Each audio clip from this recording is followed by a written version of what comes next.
Kami melakukan diberi kuasa oleh pihak sekarang benda yang dia mana manfaat kami sebagai individu yang tidak berpihak dinamakan penerimaan dan kita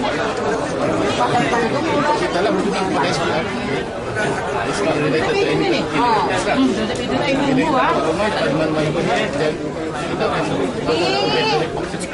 lazim so memang kita akan ada koordinator pada SPR Masuk ke mana-mana. memang dibenarkan Siapa yang tahu apa?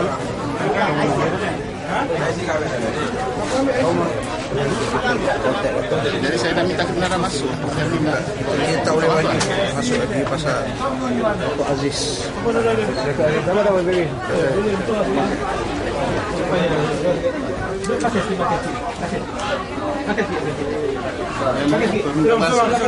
Ada mana tengok kalau betul macam tu apa lah. Kita macam tu lah. Sebab tu dia mana naik atas ni. kunci gitu jadi kita orang Ada syak dah lah tu.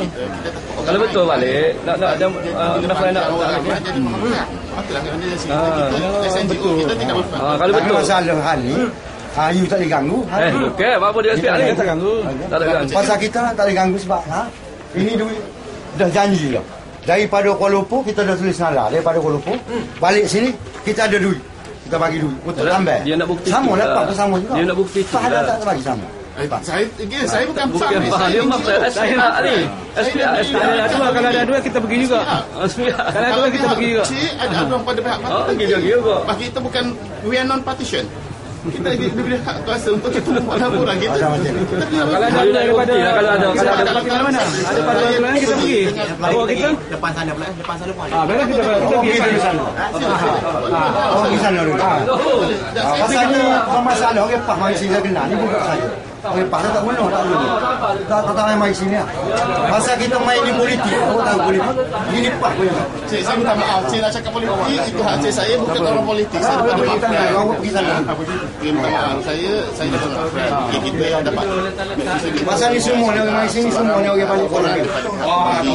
yang lokal lah kena belakang apa dan kita terpaksa jadi itu yang kita Tak tahu. mana pembagian kita difahamkan ada berlaku pembagian wang di sini Kalau buat tentu tambah kalau awak juga. Jangan bawa lah itu. Saya tak ada masalah.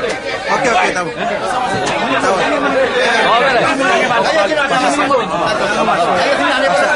Tak penting kita boleh.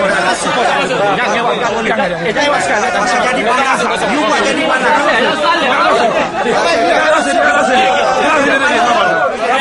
Okey. Surat.